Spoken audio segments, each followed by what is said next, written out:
আসসালামু আলাইকুম রহমতুল্লাহ। সম্মানিত দিনী ভাইগণ, আশা করি এবং দোয়া করি আপনারা সকলেই ভালো আছেন।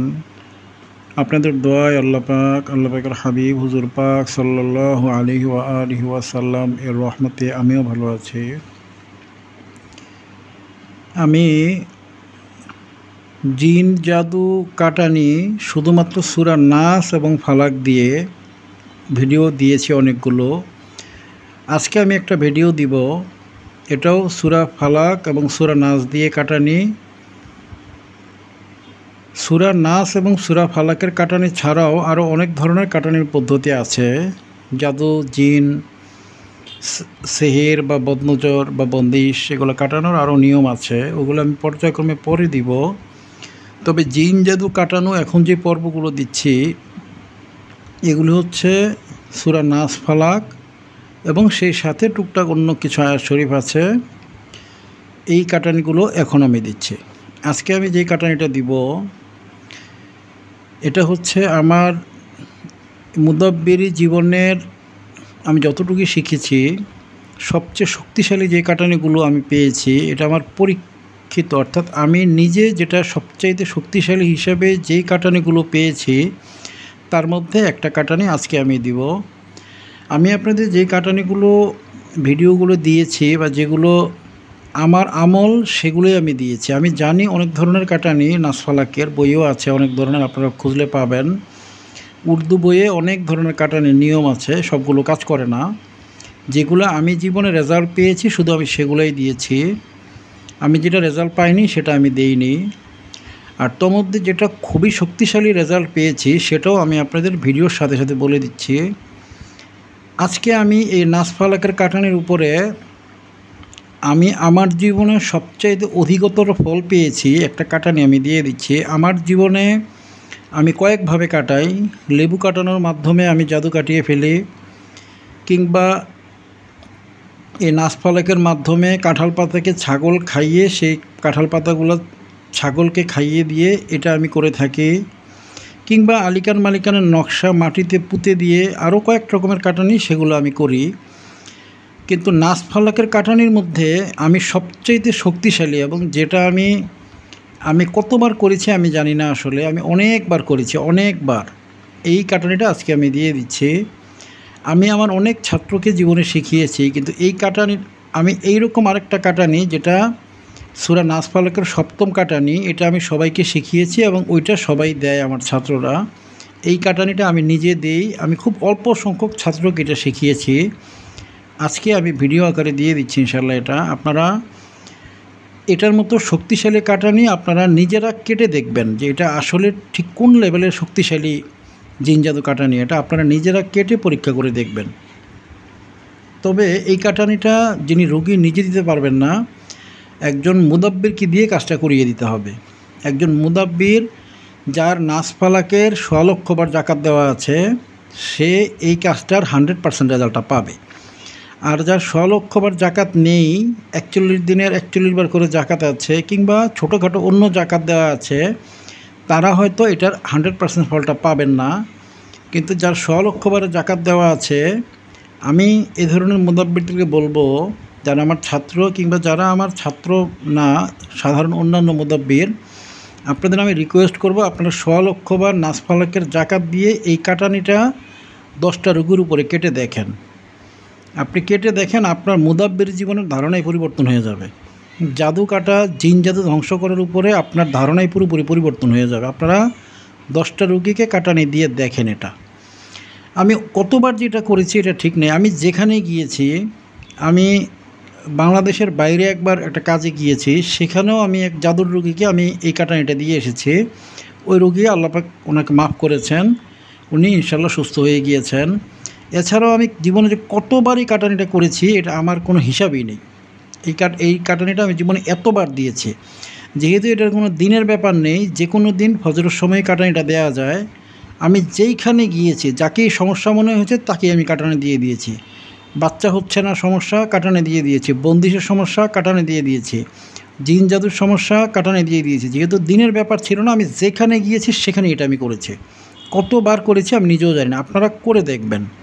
আমি ভিডিওটা দিচ্ছি, আপনারা আমলটা করে এরপরে আপনারা কমেন্টসে লিখবেন আসলে এগুলা আমি কি মানে অন্যান্য ইউটিউবাররা যেভাবে এই গলাবাজি টাইপের কথা বলে, আমি কি আসলে ওই গলাবাজি টাইপের কথা বললাম, না আসলে আমি একটা পৃথিবীর সবচেয়ে শক্তিশালী জাদু ধ্বংসের একটা তদবির দিলাম। আপনারা পরীক্ষা করে আমার এই ইউটিউবের যে এই ভিডিওর যে কমেন্টস আছে সেখানে আপনারা লিখে দিয়ে যাবেন। কাজ না হলেও লিখে দিয়ে যাবেন, কাজ হলেও লিখে দিয়ে যাবেন। ব্যাপারটা যেন যারা ভবিষ্যৎ মুদাব্বির তাদের জন্য যেন সংরক্ষিত থাকে। আমি বারবার ভবিষ্যৎ মুদাব্বির শব্দটা এই কারণে বলি, আপনারা অনেকেই জিজ্ঞাসা করেন যে হুজুর আপনি ভবিষ্যৎ মুদাব্বির বলেন কেন? আসলে মুদাব্বিরি ইলমটা আস্তে আস্তে নষ্ট হয়ে যাচ্ছে। যারা ওস্তাদ তারা ছাত্রদেরকে কিছু শেখাতে চাচ্ছে না, যে ওই পরিমাণ টাকা দেয় সেই পরিমাণ শেখায়, কিন্তু সিনার যে ইলমটা ওইটা দেয় না। অধিকাংশ মুদাব্বির আবার সিনার করে ইলমই নেই। অনেক মুদাব্বির আসে চোখ খোলাকে কাশফ হিসাবে মনে করে। চোখ খোলা এবং কাশফ দুইটা আলাদা জিনিস। অন্তর চোখ, বাতিনি চোখ এক জিনিস, আর চোখ খোলা যেটা রোগীর চোখ হোক বা যে কোনো সাধারণ মানুষের চোখ হোক, খোলা আলাদা জিনিস। এগুলোই বুঝে না। অর্থাৎ সিনার ইলেম এখন নাই বললেই চলে। কিতাবের মধ্যে ইলেমগুলি ভুল হয়ে গিয়েছে, প্রিন্টিংয়ে ভুল, তদবিরে ভুল, নকশায় ভুল। কেউ বুঝিয়ে দিবে এই লোকটা নাই, কেউ এজাজত দিবে এই লোকটা নাই, এজাজত দেওয়ার পরে রজাত হলে কাটিয়ে দিবে সেই লোকটা নাই। বিভিন্ন কারণে তদবিরাতের ইলমগুলো হারিয়ে প্রায় গিয়েছে, বাকি যেটা আছে এটাও হারিয়ে যাওয়ার অবস্থা। আমার ভিডিওগুলো যেহেতু এগুলো জীবিত, এজন্য যারা ভবিষ্যৎ মুদাব্বির এই ভিডিওগুলো দেখে দেখে জিনিসটা শিখে ফেলবে। এখানে লেখাও আছে, আবার লেখার পাশাপাশি আমি এগুলো প্র্যাকটিক্যাল বুঝিয়েও দিচ্ছি, এবং এই ভিডিও কমেন্টসের মাধ্যমে বিষয়গুলো প্রমাণিতও হয়ে থাকছে। এই জন্য আমি বারবার ভবিষ্যৎ মুদাব্বির শব্দটা বলি, যে ভবিষ্যৎ মুদাব্বিররা এই ভিডিওগুলো থেকেই মুদাব্বিরি শিখে ফেলতে পারবে। একজন ভালো ওস্তাদের এজাজত নিলেই চলবে, বাকিটা ভিডিওগুলোই তার জন্য যথেষ্ট হবে ইনশাল্লাহ। যাই হোক, আমি ভিডিওটা লম্বা করব না, কথা বললে অনেক লম্বা কথা চলে আসবে। মূল কথাটা বলে ফেলি। আমি প্রথমে পুরো কাটানিটা আমি বলছি, এরপরে আমি বুঝিয়ে দিব। আগে আমি বলবো, এরপর বুঝিয়ে দিব। তবে এটা এই নাসফালাকের সপ্তম কাটানিটা, নাসফালাকের যে পঞ্চম কাটানি আমি দিয়েছিলাম গত কয়েকটা আগের ভিডিওতে, আপনারা দেখবেন ওই ভিডিওটা এবং এই ভিডিওটা অনেকটা একরকম হবে, এবং ওই কাটানিটা এবং এই কাটানিটা অনেকটা একরকম হবে।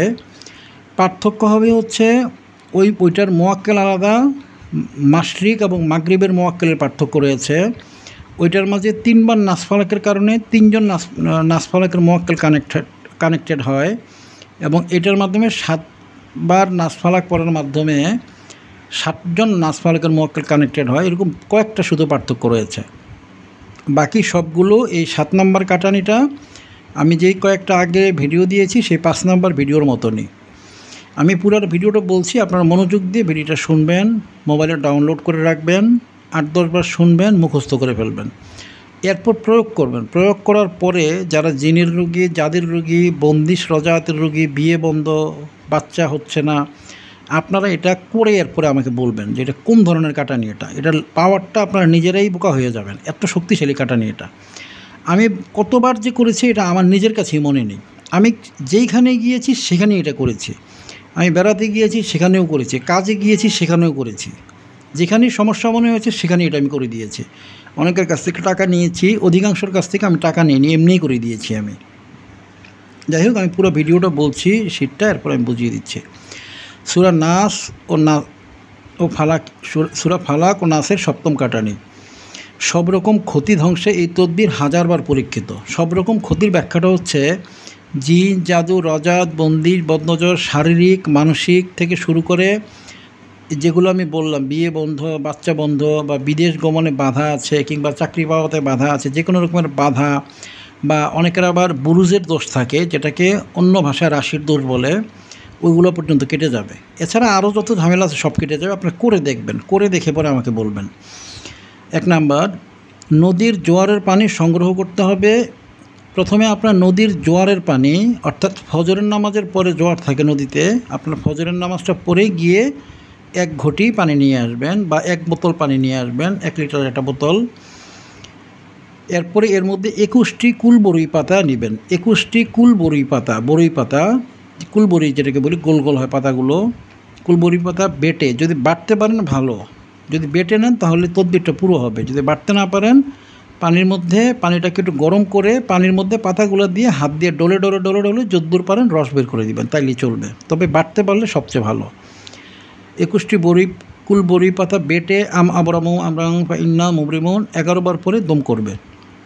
11 বার পড়বেন, আগে পরে দুরূদ শরীফ 11 বার পড়বেন, 11টা দম করবেন ওই পানিটার মধ্যে, ওইটা দিয়ে গোসল করে ফেলবেন। ফজরের নামাজের আগেই গোসল করে ফেলবেন আপনি, অর্থাৎ ওয়াক্ত হয়েছে তখনই আপনি এই পানির যেটা আছে ওই পানিটা আগেই সংগ্রহ করে রাখবেন। এরপরে সেখানে বড়ি পাতাগুলো দিবেন, আবরামু আমরাং ইন্না মুবরিমুন 11 বার পরে 11টা দম করবেন।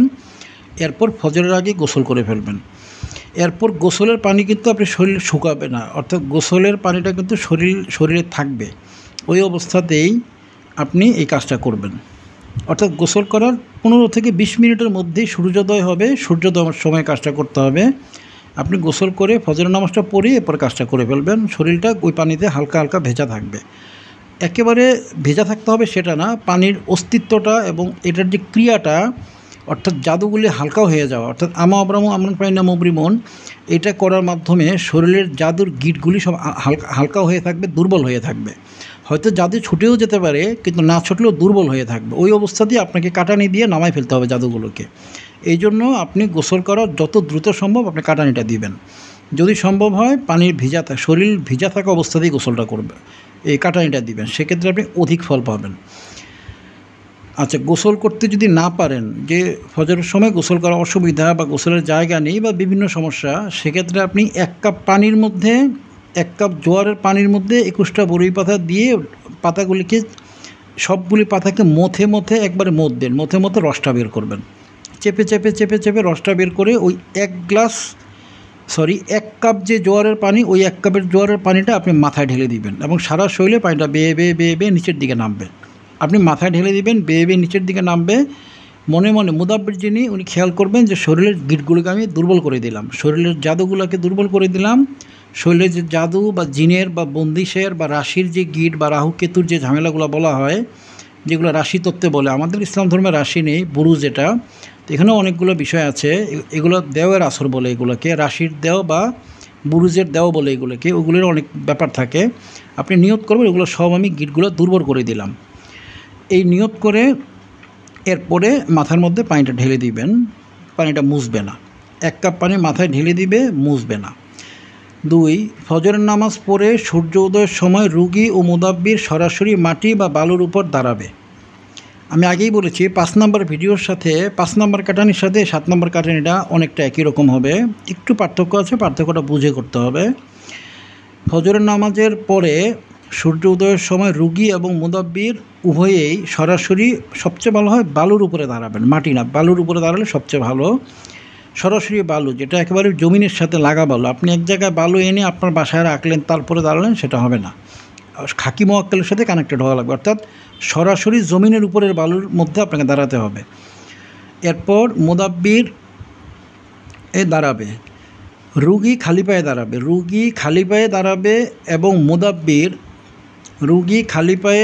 এবং মুদাব্বির অবশ্যই জুতা পরবে। মুদাব্বির অবশ্যই জুতা পরে থাকবে, খালি পায়ে দাঁড়াবে না। এক্ষেত্রে মুদাব্বিরের ক্ষতি হওয়ার সম্ভাবনা আছে। ক্ষতি না হলেও হয়তো একটা চাপ পড়বে আর কি। মুদাব্বিরের যেহেতু হেফাজতের আমল করা থাকে, ক্ষতি হয় না, কিন্তু জাদুটা মুদাব্বিরের শরীরে ঢোকার চেষ্টা করবে, সেক্ষেত্রে ঝামেলা হবে। এই জন্য জুতা পরা থাকবে মুদাব্বির।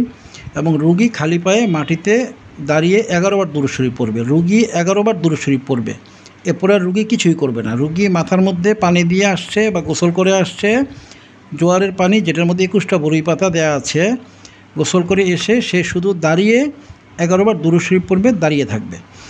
এরপর রুগী কিন্তু দাঁড়াবে পশ্চিমমুখী, মনে রাখবেন 5 নম্বর কাটানির মধ্যে রুগীকে দাঁড়াতে হবে পূর্বমুখী, এবং এই 7 নম্বর কাটানিতে রুগীকে দাঁড়াতে হবে পশ্চিমমুখী। মনে রাখবেন মোয়াক্কেলের পার্থক্য আছে, একটা হচ্ছে মাগরিবের মোয়াক্কেল, একটা মাশরিকের মোয়াক্কেল। আপনি যদি দিক ভুল করেন তাহলে কিন্তু মোয়াক্কেল পরিবর্তন হওয়ার কারণে কিন্তু কাজটা হবে না, হয়তো কোনো ক্ষতি হবে না, কিন্তু কাজের রেজাল্টটা হবে না। আপনি মনে রাখবেন এই 7 নম্বর কাটানিটা পশ্চিমমুখী রাখতে হবে রুগীকে পশ্চিমমুখী রেখে, এরপর মুদাব্বির সে পূর্ব দিকে মুখ করে বসবে আর কি, মানে মুদাব্বির সূর্যের দিকে খেয়াল করবে, আর যিনি রুগী তিনি পশ্চিম দিকে থাকবে, সূর্য যে দিক থেকে উঠছে তার উল্টা দিকে সে থাকবে। এরকম মাশরিক মাগরিবের মুওয়াক্কেলের ব্যাপার আছে, আমি বারবার বলি, উল্টা হলে কিন্তু কাজটা কিন্তু হবে না। মুদাব্বির পূর্ব সূর্যের দিকে মুখ হয়ে বসে 7 বার সূরা ফলক পড়ে 7 বার ফু দিয়ে টেনে মাথা থেকে পায়ে নামিয়ে মাটিতে পুঁতে দেওয়ার খেয়াল করবে। অর্থাৎ মুদাব্বির, খেয়াল করুন কথাগুলো, মুদাব্বির প্রথমে আউযুবিল্লাহ বিসমিল্লাহ সহ সূরা ফাতিহা একবার পড়ে রুগীর মাথায় ফু দিবে। মাথায় ফু দিয়ে ফুটাকে টেনে টেনে নামিয়ে পা পর্যন্ত নামিয়ে খেয়াল করবে মাটিতে দাফন করে দিলাম, দাফন না, মাটিতে নামিয়ে দিলাম। এভাবে একবার সূরা ফালাক পড়বে, পড়া শেষ হয়ে গেলে একবার সূরা ফালাক পড়বে। যে অবশিষ্ট দমটা থাকবে, অবশিষ্ট দমটা মাথার থেকে টেনে রুগীর নাকে মুখে, পিছন দিক দিয়ে টানলে হবে না, রুগীর মাথা, প্রথমে রুগীর চুল, এরপর কপাল, এরপর নাক, মুখ, গলা, বুক, এরপরে পেট, এরপরে লজ্জাস্থান, এরপরে রান, এরপরে পা, এই পা হয়ে জাদুটা মাটিতে নামিয়ে দিলাম। এভাবে খেয়াল করে করে ফুটা দিবে, জোরে ফু দিবে, মাথা থেকে টেনে ফুটাকে মাটি পর্যন্ত নামাবে এবং মনে করবে আমি জাদুটাকে বা জিনটাকে বা বন্দিশ রজাত বা যে ঝামেলা, যে শারীরিক মানসিক ক্ষতি, ওটাকে আমি টেনে মাটির মধ্যে নামালাম। এভাবে 7টা ফু দিবে, 7 দমে 7 বার সূরা ফালাক পড়বে, বিসমিল্লাহ সহ পড়বে, আউযুবিল্লাহ পড়তে হবে না, আউযুবিল্লাহ একবার পড়লেই চলবে। বিসমিল্লাহ শরীফ 7 বার পড়বে, প্রথমে একবার পড়বে আউযুবিল্লাহ একবার সূরা ফালাক পড়ে একবার মাথা থেকে টেনে খেয়ালের সাথে মাথা থেকে পা পর্যন্ত নেমে জাদু জিনগুলোকে মাটিতে নামাবে, বালুর মধ্যে বা মাটির মধ্যে নামাবে। এরপরে আবারও একবার সূরা ফালাক পড়বে বিসমিল্লাহর সাথে একদমে, পরে যে অবশিষ্ট দমটা থাকবে ওই দমটা আবার মাথা থেকে টেনে নেমে পা পর্যন্ত নামিয়ে মাটিতে নামাবে।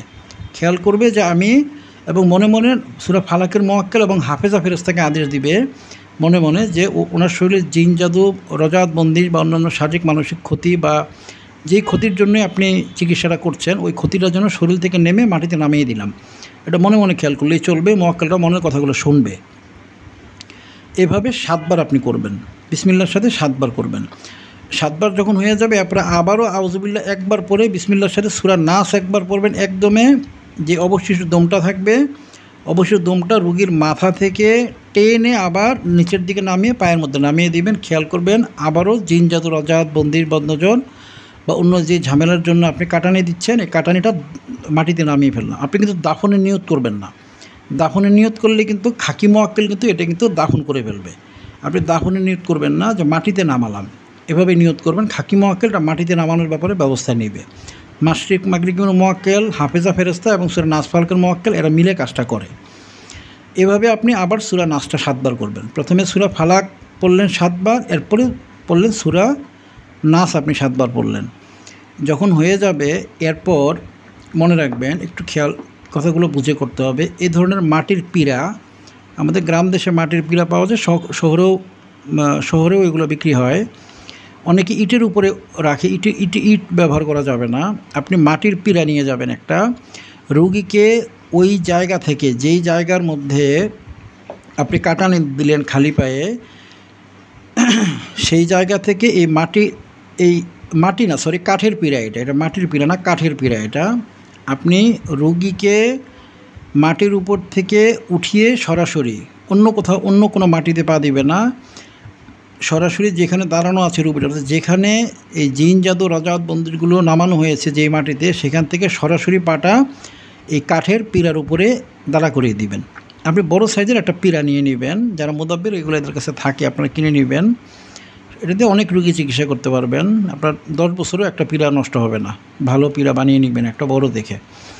তো সরাসরি মাটির উপর থেকে পিঁড়ায় উঠে গেল, রুগীর যে পায়ের ছাপ পড়া যে 2টা জায়গা, ওইখানে সেই 5 নাম্বার যেই কাটানি আছে ওই রকম ওই কাটানির মতো এই যে মাটির ঘটি, এই মাটির ঘটি দিয়ে 20 গ্রাম ডান পায়ের মাটির যেখানে ছাপ পড়ে আছে সেখান থেকে 20 গ্রাম এই মাটির এই পাত্রে নেবেন। অনুরূপভাবে আরও একটা মাটির পাত্র নেবেন, এটা ছোটো পাত্র একবারে মাটির।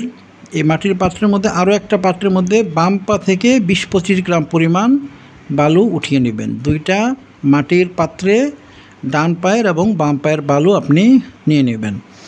এরপর 5 নাম্বার ভিডিওতে আমি যেভাবে 5 নাম্বার কাটানিতে আমি যেভাবে শিখিয়েছি, আপনার ভিডিওটা ওইটা এবং এটা 2টা ভিডিও দেখলে 2টা বিষয়ই সুন্দরভাবে বুঝে চলে আসবে।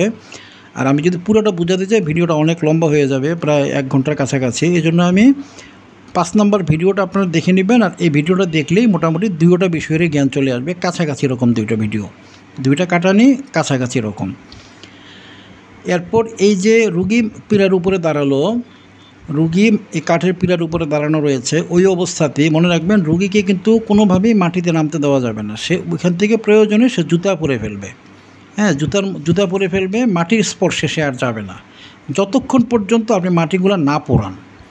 যদি পুরাতে দেরি হয় 10-15 মিনিট বা 1 ঘন্টা, তাহলে সে কোনোভাবেই মাটিতে পা দিবে না। সে ওই পীড়ার উপরে দাঁড়িয়ে সে 11 বার দুরূদ ইব্রাহিম পড়বে। এরপরে শেষ তার কাজ, আপনারও কাজ শেষ, রুগীর কাজ শেষ। আপনার কিছু কাজ বাদ আছে, আপনি রুগী জুতা পরে ফেলবে কিংবা আপনার এই পীড়ার উপরেই দাঁড়াবে। আপনি 5 নাম্বার কাটানিতে যেভাবে আমি শিখিয়েছি যে আপনি খুব তেজালো আগুন বানাতে হবে, আপনাকে তেজালো আগুন অর্থাৎ 100 টাকার আপনি কাঠ কিনে নিয়ে আসবেন বা 200 টাকার কাঠ কিনে নিয়ে আসবেন, আগুনে জ্বালানোর যে কাঠগুলো, ওগুলো এনে ওগুলি এই মাটির খাদার মধ্যে, কিংবা মাটি যদি হয় ভালো, মাটি না হলেও আপনার এই সিমেন্টের খাদা পাওয়া যায়, ওগুলো হলেও চলবে। ওইগুলির মাঝে আপনি তেজালো আগুন জ্বালাবেন এবং প্রথমে ডান পায়ের যে মাটিগুলো সংগ্রহ করেছেন 20 গ্রাম পরিমাণ, ওই মাটিগুলো অল্প অল্প করে আপনি এভাবে নেবেন, অল্প অল্প করে, হাতে গ্লাভস পরা থাকবে আপনার, অল্প অল্প করে মাটি নিয়ে আপনি ওই তেজালো আগুনের মাঝে এভাবে ঢিল দিয়ে ফেলবেন। এভাবে নেবেন, নিয়ে তেজালো আগুনে এভাবে ঢিল দিয়ে ফেলবেন। এভাবে করে করে এই 20 গ্রাম বা 25 গ্রাম পরিমাণ বালিটা আপনি পুরোটাই আগুনে জ্বালিয়ে দিবেন। এরপরে শেষ হয়ে গেলে এই মাটির যে হাঁড়িটা, এটা শুদ্ধ আপনি আগুনে ফেলে দিবেন। এরপর বাম পায়ের যেই হাঁড়িটা নিয়েছেন আপনি, বাম পায়ের মাটি রাখা যে হাঁড়িটাতে, ওই বাম পায়ের মাটির যে পাত্রটা ওইটা আবার নেবেন, নিয়ে ওইটাকে একইভাবে ধ্বংস করবেন। এই মাটিগুলো আগুনে, তেজালো আগুনে জ্বালিয়ে দিবেন এবং মনে মনে নাস ফালাক এবং হাফেজা মোয়াক্কেলকে আদেশ দিবেন, ওনারা যেন এই রোগীর যে সমস্যাটা নিয়ে আপনি কাটানি দিচ্ছেন সেই সমস্যাটার জন্য 100% সমাধান করে দেন। আল্লাহ পাকের হাবিব হুজুর পাক সাল্লাল্লাহু আলাইহি ওয়াসাল্লামের উপর তাওয়াক্কুল করবেন এবং এই ওনাদেরকে আদেশ দিয়ে থাকবেন। এরপর যখন আপনার এটা শেষ, তখন এই ঘটিটাও বা এই পাত্রটাও আপনি তখন ওই আগুনে ফেলে দিবেন, এটাও পুড়ে যাবে, ধ্বংস হয়ে যাবে। এরপর যেগুলো হয়েছে, ওয়েস্টেজ যে জিনিসগুলো তৈরি হয়েছে, এগুলো সবগুলো নিয়ে নদীতে বা কবরস্থানে আপনি ঢিল দিয়ে ফেলে দিবেন, আপনার কাজ শেষ। এরপর রুগী মাটিতে নামলো আর কোনো সমস্যা নেই, মাটিতে পা দিলেও আর কোনো সমস্যা নেই। কিন্তু এই কাজটা করার আগ পর্যন্ত রুগী যদি মাটিতে পা দেয়, জাদুটা আবারও রুগীর শরীরে চলে যাবে, আবারও ক্ষতি হয়ে যাবে। মুদাব্বিরের ক্ষতি হবে না, কিন্তু রুগী ক্ষতি হয়ে যাবে। তো এই হলো 7 নম্বর কাটানিটা। এই কাটানির মধ্যে বাড়তি বিষয়টা হচ্ছে রুগীকে জোয়ারের পানি দিয়ে এবং 21টা বরই পাতা দিয়ে আগে ইন্না মুবরিমুন এটা পরে মাথাতে পানিটা দিয়ে নিতে হয় বা গোসল করতে হয়, যাতে শরীরের গিটগুলো সবগুলো ছুটে যায়। যতগুলো জাদুর গিট বা জিনের গিট, কিংবা যদি শরীরে যেই ক্ষতির জন্য আপনি করছেন, ধরলাম রুগীটার ব্যবসায় লস হচ্ছে, ব্যবসা বন্ধ যাচ্ছে, ব্যবসায় জাদু করা হয়েছে, আপনি ওই ব্যবসার জাদু ধ্বংসের নিয়তে পানিটা মাথায় দিবেন, শরীরে এই যে ক্ষতিটার যে রেশটা ওইটা দুর্বল হয়ে যাবে। এরপরে কাটানির মাধ্যমে এটা পুরোটা মাটিতে নেমে যাবে, মাটি থেকে আপনি আগুনের মাধ্যমে এটাকে ধ্বংস করে দিবেন। এই পুরোটা হচ্ছে 7 নম্বর কাটানি। আমি আশা করি আমি ভিডিওটা বোঝাতে পেরেছি। আসলে এই তদবিরের কাটানিগুলো একটু জটিল হয়, আপনারা এই কাটানিগুলি প্রথমে দেওয়ার প্রয়োজন নেই। প্রথমে আপনারা 1 নম্বর কাটানি, যেটা নাম, বাবার নাম লিখে কাটানি দিয়ে দিবেন, 3 বার পরে ফু দিয়ে কাটানি দিবেন, এরপরে আবার 6 বার একদমে পরে কাটানি দিবেন। আপনারা এগুলো প্রথমে করবেন, দেখবেন রুগীটা সুস্থ হয় কি না। যদি সুস্থ হয়ে যায় আলহামদুলিল্লাহ, না হলে আপনারা কাঁঠাল পাতার যে কাটানি ওইটা দিবেন। ওইটাতেও রুগী সুস্থ না হলে তখন আপনারা এই কাটানিটার মাঝে আনবেন। এই কাটানিটা একটানা 7 দিন দিতে হবে। আপনারা অবাক হবেন, আপনারা যে কোনো রুগীকে 7 দিন এটা দেন, দেওয়ার পরে আপনারা আমাকে রিপোর্ট দেন, 100 জনের মধ্যে 99 জন রুগী ইনশাল্লাহ অবশ্যই ভালো হয়ে যাবে। এটা আমি আবারও বলি, এটা আমার ব্যাপক পরীক্ষিত, মানে ব্যাপারটা থিওরিক্যাল না, আপনারা করে দেখে আমাকে বলবেন। 100 জনের মধ্যে 99 জন রুগী ইনশাল্লাহ ভালো হয়ে যাবে। ভালো হবে না কোন রুগী? যাদের শরীরের মধ্যে কোনো জাদুর বস্তু আছে, এটা বের করতে হবে। কবরের মধ্যে জাদু গাড়া আছে, ওটা উঠিয়ে আনতে হবে। মাছের গলায় তাবিজ দিয়ে দেওয়া হয়েছে, মাছটা ঘুরছে পুকুরে নদীতে, এর মাছটাকে উঠিয়ে আনতে হবে চালান দিয়ে। এগুলো কয়েকটা রুগী শুধু সুস্থ হবে না, বাকি যত ধরনের বন্দিশের রুগী বা রজাতের রুগী বা সাধারণ সেহেরের রুগী কিংবা জিনের রুগী আপনারা করে দেখেন, 100 জনের মধ্যে 99 জন ইনশাল্লাহ সুস্থ হয়ে যাবেন। আপনারা করে এরপর আমার এই ভিডিওর যে কমেন্টস আছে ওইখানে এসে কমেন্টসে লিখে দিয়ে যাবেন এটা আসলে কার্যকর কিংবা কার্যকর না। ভিডিওটা আপনারা কয়েকবার দেখবেন, ডাউনলোড করে রাখবেন, কয়েকবার দেখবেন, ইনশাল্লাহ এটার দ্বারা অবশ্যই ফায়দা পাবেন। আপনারা সকলে আমার জন্য দোয়া করবেন, আমি আপনাদের সকলের জন্য দোয়া করি, আমরা সকলের জন্য দোয়া করব। আল্লাহ পাকের হাবিব হুজুর পাক সাল্লাল্লাহু আলাইহি ওয়াসাল্লাম যেন আমাদের সকলকে আদর করেন, মায়া করেন, ক্ষমা করেন, দয়া করেন, রহমত করেন এবং একে অপরের কল্যাণকামী হওয়ার এবং একের কুল্লু মুসলিমিন ইখওয়ানুন, প্রত্যেকে ভাই ভাই, এই ইয়াটা যেন মাকামটা যেন আমাদের সকলকে যেন আল্লাহ পাক হাবিব ইসলাম যেন দান করেন। আমরা সকলের জন্য ইনশাল্লাহ দোয়া করব। আল্লাহ হাবিব ইসলাম সকলকে ইনশাল্লাহ কবুল করবেন। আসসালামু আলাইকুম ওয়া রাহমাতুল্লাহি ওয়া বারাকাতুহু।